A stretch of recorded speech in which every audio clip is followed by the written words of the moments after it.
আসসালামু আলাইকুম প্রিয় দর্শক, আমি অনেক পুরনো, ধরেন আজকে থেকে 4 বছরেরও বেশি, প্রায় 4.5 বছর আগের একটা খবরের দিকে আপনাদের দৃষ্টি আকর্ষণ করছি।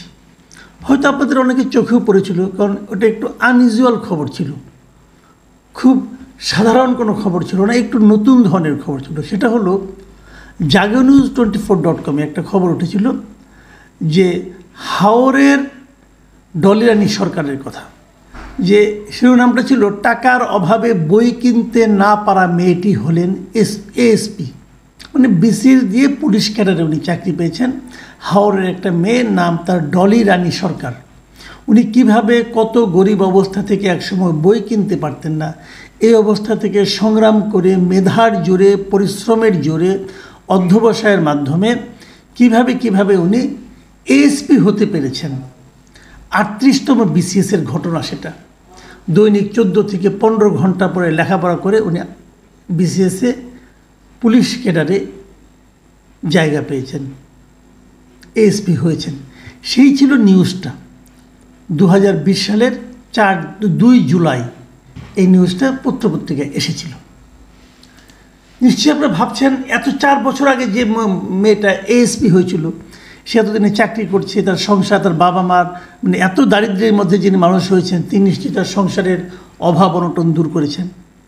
কিন্তু বাস্তবতা হলো সেই মেয়েটি এখনও চাকরিতে, মানে এএসপি হিসাবে কোনো পোস্টিং পায়নি, বরঞ্চ তার চাকরি এখন হুমকির মুখে।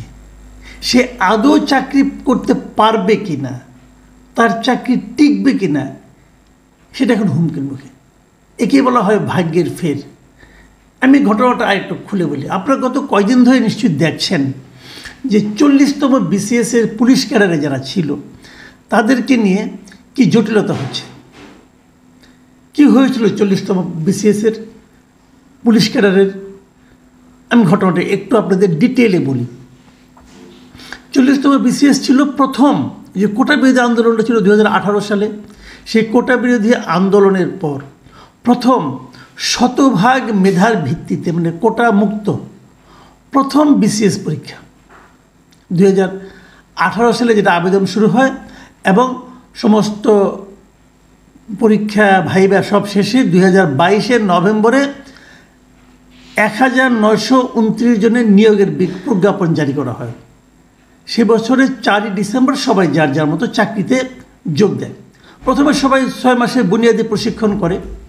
এই যে 1929 জন, তার মধ্যে 72 জন ছিল পুলিশের এএসপি পদে চান্স পায়, 72 জন। সেই 72 জন থেকে শেষ পর্যন্ত কিন্তু 9 জন আর জয়েন করেনি, কারণ তারা অন্য কোনো ক্যাডারে চলে গিয়েছিল অথবা আসেনি পুলিশে আর। তাহলে এই 63 জন তারা বুনিয়াদী 6 মাসে বুনিয়াদী প্রশিক্ষণ শেষে সারদায় যায় প্রশিক্ষণ নিতে। এর সঙ্গে যুক্ত হয় 38তম বিসিএসের 3 জন, মানে 38তম বিসিএসের 3 জন, এমন 3 জন ছিল যারা নাকি চান্স পেয়েছিল, কিন্তু তারা এই সারদার ট্রেনিংটা নিতে পারেনি। অনেক সময় এরকম হয়, পারিবারিক কারণে, ডাক্তারির কারণে, অথবা অনেক কোনো নারী প্রেগনেন্ট হয়ে যান, তখন তারা অংশ নিতে পারে না। তার পরবর্তী প্রথম সুযোগে তারা এই প্রশিক্ষণটা নেয়। ওই যে ডলি রানী সরকারের কথা বললাম, হাওরের মেয়েটা, সেও ছিল এই 3 জনের একজন। মোট 66 জন। এই 66 জন সারদায় ট্রেনিং নিতে যায় 2023 সালের অক্টোবরে। ট্রেনিং হয় 1 বছরের। 1 বছর ট্রেনিং শেষ হয় 2024 সালের 20 অক্টোবর। সেদিনই তাদের পাসিং আউট হওয়ার কথা। এটাই নিয়ম সারদার, এটাই রীতি, যে যেই দিন তাদের প্রশিক্ষণ শেষ হবে, 1 বছর পূর্ণ হবে, সেই দিনই তারা পাসিং আউটে প্যারেডের মাধ্যমে তারা ওই ইনস্টিটিউট ছেড়ে চলে আসবে। তারপর তাদের কোথাও না কোথাও পোস্টিং হবে। এবং সেই প্যারেডে 20 অক্টোবর 2024 অংশ নেওয়ার জন্য স্বরাষ্ট্র উপদেষ্টা লেফটেন্যান্ট জেনারেল জাহাঙ্গীর আলম, উনি 19 তারিখে, মানে একদিন আগে সেখানে যান বটে, কিন্তু প্যারেডটা আর হয় না। প্যারেড কেন হয় না, পাসিং আউটের অনুষ্ঠানটা কেন হয় না? না হওয়ার কারণ হলো রাজশাহী বিশ্ববিদ্যালয়ের কয়েকজন, এই যে আপনার বৈষম্য যে ছাত্র আন্দোলনের সমন্বয়ক যারা ছিলেন, এই ধরনের কিছু সমন্বয়ককে সেই প্যারেড অনুষ্ঠানে দাওয়াত করা হয়। দাওয়াত করা হলে ওদের মধ্যে কেউ কেউ ফেসবুকে স্ট্যাটাস দিয়ে লেখে এই অনুষ্ঠানে তারা যোগ দেবে না। এই জন্য যোগ দেবে না যে এখানে যারা মানে এই পাসিং আউটে যারা দিয়ে ৬৬ জন আছে তাদের মধ্যে ৬২ জনে নাকি ছাত্রলীগের লোক, অতএব তারা এখানে যোগ দেবে না। ছাত্রলীগের প্রমাণ কি কোনো কিছু নাই, কিন্তু তারা বললো তাদের মনে হয়েছে ছাত্রলীগের লোক, অথবা শুনেছেন তারা ছাত্রলীগের লোক, অতএব তারা সেখানে যাবেন না। ওকে, যাবেন না। এটা শুনে আমাদের স্বরাষ্ট্র উপদেষ্টা উনিও চলে আসেন, তাই তো এখানে যাওয়া ঠিক হবে না, উনিও এখান থেকে চলে আসেন। প্যারেড আর হয় না, স্থগিত হয়ে যায়। সারদার ইতিহাসে এমন কখনো হয়নি যে পাসিং আউটের ডেটে সেটা পিছিয়ে গেল অথবা প্যারেড হলো না, এরকম অতীতে কোনো ইতিহাস নেই। এই প্রথমবার ঘটল, বিশাল একটা অর্জন আমাদের। সে অর্জনের নমুনা আমরা এভাবে দেখলাম। তার কিছুদিন পর এই পাসিং আউটের ডেটটা ১ মাস পরে মানে ২৪ নভেম্বর আবার দ্বিতীয়বার ডেট ঠিক হয়, সেটাও অনিবার্য কারণ দেখে স্থগিত করা হয়। এরপর ১৫ ডিসেম্বর সেই ৬৬ জনের মধ্যে ২৫ জনের নামে একটা শোকজ লেটার যায়। সেই শোকজ লেটারে কি বলা হয় যে এর আগে ২৬শে নভেম্বরে একদিন নাকি বিকেলবেলা তারা প্রশিক্ষণ কর্মসূচিতে অংশ নিয়েছিল, সেখানে তাদের কমান্ডের অংশ হিসেবে তাদেরকে দৌড় দিতে বলা হয়েছিল। এই ২৫ জন নাকি তাদের সঙ্গে দৌড় না দিয়ে নিজেদের মধ্যে একে অপরের যোগ সাজসে দৌড় না দিয়ে তারা নাকি এলোমেলোভাবে হাঁটাহাঁটি করেছে, এলোমেলোভাবে হেঁটে হেঁটে চলা শুরু করে। এই অপরাধে তাদের বিরুদ্ধে শোকজ করা হয়। এই হলো বর্তমান অবস্থা। তো শোকজ করা হয়েছে, শোকজের জবাব তাদের কাছ থেকে নেওয়া হয়েছে। এখন প্রশ্ন হচ্ছে, এত কথা আমি বললাম কেন? বললাম এই কারণে, এই ২৫ জন তারা আশঙ্কা করছেন তাদের চাকরি বোধহয় থাকবে না, অথবা তাদের বিরুদ্ধে বোধহয় বড় কোনো শাস্তিমূলক ব্যবস্থা নেওয়া হবে, অথবা তারা হয়তো এএসপি হিসেবে জয়েন করতে পারবে না। কেবল এই ২৫ জনই না, ওই ৬৬ জনের সবাই এই আশঙ্কা করছেন। তাদের এই আশঙ্কার কারণ হলো কিছুদিন আগে এখানেই ৩০০ জনের মতো সাব ইন্সপেক্টরের চাকরি কিন্তু বাতিল করে দেওয়া হয়েছিল, এরকম একটা ছুতানাতায়। তাদের এই আশঙ্কা। এখন এটা কেন হচ্ছে? প্রশ্ন হচ্ছে কয়েকটা। ১ নম্বর পয়েন্ট আমি যে বস্তুগুলো করতে চাই, দেখুন ২০১৮ সাল থেকে তারা কিন্তু এখানে জড়িত অবস্থা আছে। এর মধ্যে এই ৬ বছরে এদের জীবনে অনেক কিছু ঘটে গেছে। অনেকে অনেক চাকরি রেখে, তারা অনেকে মাস্টার্স পাস করার পর কোথাও না কোথাও চাকরি করত, চাকরি রেখে এখানে এসেছে। কারো বিয়ে হয়েছে, তারা সংসার শুরু করেছে, এবং এএসপি হিসেবে তারা কিন্তু মানে ওরকম পাত্রী হিসেবে তাদের বিয়ে হয়েছে। এখন এই চাকরিটা না হলে ওগুলো কী অবস্থা হবে? একবার জাস্ট খেলে ভেবে দেখুন আপনারা, এদের জীবনে ৬টা বছর চলে গেছে, এরা নতুন কোথাও চাকরিও পাবে না। এখন আপনি বলবেন এরা ছাত্রলীগ, অতএব তারা অচ্ছুত। কিন্তু এরা যে ছাত্রলীগ, তার প্রমাণটা কোথায়? কে প্রমাণ করতে পেরেছে?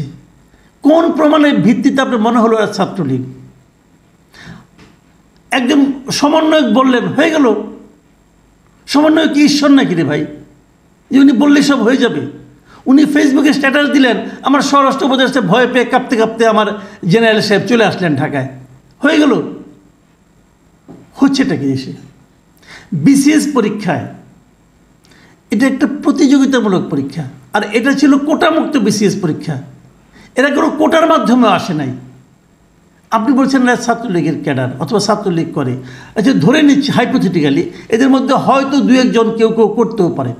যদি করে, যদি ছাত্রলীগ হওয়ার অপরাধিতার চাকরি না থাকার কথা হয়, তাহলে ওদেরকে যারা নিয়োগ দিয়েছে তাদেরই তো আগে ধরা উচিত। কেন তারা নিয়োগ দিল? এই কারণে। কেন তাদেরকে ধরা হয়েছে? বাদ দেন, আমি আরেকটা পয়েন্ট বলি। আমি বলেছিলাম আগেই যে ১৯২৯ জন এই বিসিএস ক্যাডারে চান্স পেয়েছে। তার মধ্যে এই পুলিশে হওয়ার কারণে তাদের ১ বছর বাড়তি ট্রেনিং করতে হয়েছে। বাদ বাকি সবার কিন্তু পোস্টিং হয়ে গেছে। তো ছাত্রলীগ থাকলে ওখানে নাই, তো ওদেরকে বাদ দিবেন না কেন? আপনি ওদেরকে বাদ দেন, ওদেরকে বাদ দেন। এদের অনেকে তো ৭ই জানুয়ারি ইলেকশনে অংশ নিয়েছে, ইলেকশনে তারা ডিউটি করেছে অন্য ক্যাডারে হওয়ার কারণে। তো অন্য ক্যাডারে কোনো সমস্যা নাই, পুলিশ ক্যাডারের সমস্যা হচ্ছে কেন?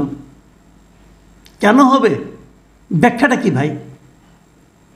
তো লোকগুলো বাদ দেন, যদি পারেন, আপনারা ক্ষমতা থাকে করেন, করছেন না কেন? আচ্ছা ঠিক আছে, তাও বাদ দিলাম।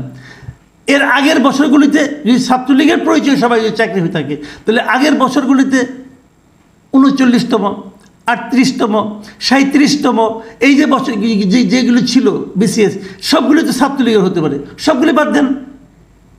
অথবা সবগুলিকে যারা নিয়োগ দিয়েছে তাদেরকে বাদ দেন। যে সমস্ত সচিবরা কাজ করেছে সেই সচিবদের তো কাউকে বাদ দিতে পারেন নাই। যত বাহাদুর এই ছোটদের সঙ্গে, সচিবরা তো মাল পানি কামায় মোটামুটি একটা জায়গায় আসছে, ওদের বাদ দিলে ওদের জীবনে কোনো ক্ষতি হবে না। কিন্তু এই ছোট ছোট যারা আছে এদের কি অবস্থা হবে? তাদের জীবনটা শুরুতেই যে আপনি তাদের উপর যে টর্চারটা করছেন, এটাকে আমি টর্চার বলবো। কোনো নিয়ম নীতির মধ্যে এটা পড়ে না ভাই। আপনি নিয়ম নীতি ক্রিয়েট করেন। কোন এক নাবালক ছেলে স্ট্যাটাস দিল, সেই স্ট্যাটাসের উপর ডিপেন্ড করে এতগুলি মানুষের ভবিষ্যৎ আপনারা ধ্বংস করে দেবেন? এতটা মেরুদণ্ডহীন একটা সরকার কি করে হয়? একটা সরকার এতটা মেরুদণ্ডহীন কিভাবে হয় আমি বুঝে পাই না। না বলার ক্ষমতা যার নাই, নীতির প্রশ্নে শক্ত হয়ে দাঁড়ানোর ক্ষমতা যারা নাই, তাদের হাতে আমরা রাষ্ট্র পরিচালনার দায়িত্ব দিয়ে রেখেছি। Very unfortunate. আমরা ভেবেছিলাম এদের কোনো দলীয় অ্যাফিলিয়েশন নাই, এরা বোধহয় শক্ত হয়ে দাঁড়াতে পারবে। কিন্তু একটা সরকার, একটা প্রশাসন এতটা দুর্বল হতে পারে, অথবা এতটা অমানবিক হতে পারে? একবার ভাবুন আপনারা, এই ছেলে মেয়েগুলো যারা এখানে গিয়েছে তাদের সঙ্গে যারা ছিল সবাই চলে গেছে, চাকরি পাচ্ছে, চাকরি করছে। তো তারা যদি চাকরি করে কোনো অপরাধ না করে থাকে, এদের অপরাধটা কি? এদের কি অপরাধ? ওই রাজশাহী ইউনিভার্সিটির একজন সমন্বয়কের ফেসবুক স্ট্যাটাস এদের সবার ভাগ্যকে নিয়ন্ত্রণ করবে? এবং তার সেই স্ট্যাটাস যে সঠিক, সে যে প্রভাবিত নয় কারো দ্বারা, সেটারই বা প্রমাণ কিসে? সেটারই বা প্রমাণ কোথায়? প্রিয় দর্শক, আমি জানি না এই ধরনের নিয়ম কতদিন চলবে। আমি জানি না এই বাচ্চাদের, এই ছেলে মেয়েগুলোর ভাগ্যে কি আছে, এটা আমি জানি না। তবে আমি প্রত্যাশা করি এই ধরনের একটা অনিয়মের কারণ এই রাষ্ট্র হবে না। আমার কথা হলো, যদি আপনারা বিচার করতে চান, যদি আপনারা ছাত্রলীগ হিসাবে বিচার করতে চান, তাহলে প্রথমত আপনাদের প্রমাণ করতে হবে এরা আসলেই ছাত্রলীগ, এবং ছাত্রলীগের হওয়ার কারণে তারা চান্স পেয়েছে, মেধার কোনো ভূমিকা তাদের এখানে ছিল না। এটাকে প্রমাণ করতে হবে। এটা প্রমাণ করার পর আপনি দ্বিতীয়ত প্রমাণ করতে হবে যে যারা তাদের নিয়োগ দিয়েছে তারা সবাই শাস্তি পেয়েছে কিনা। এবং তারপর আপনাদের আরও করতে হবে, এর আগে যারা নিয়োগ পেয়েছে, যারা এই আমাদের আন্দোলনের মধ্যে বড় ভূমিকা রেখেছে, জল্লাদের ভূমিকা অবতীর্ণ হয়েছে, তাদের ব্যাপারে আপনারা কোনো ব্যবস্থা নিতে পেরেছেন কিনা। একটা প্রফেশনারি অফিসারেরা এদের ব্যাপারে এরকম নির্মম অমানবিক আচরণ আপনারা কেন করবেন? প্রিয় দর্শক, আমার মনটা আসলে খুবই খারাপ। আমি আসলে এই বিষয়গুলো আমি যখন বলছিলাম, আমার কাছে নিজের কাছেই আমার মনটা খারাপ হয়ে গিয়েছিল যে কেন এত অমানবিক হবে একটা রাষ্ট্র, কেন এত ভীতু হবে একটা প্রশাসন। প্রিয় দর্শক, এখন এই পর্যন্তই। আল্লাহ হাফেজ।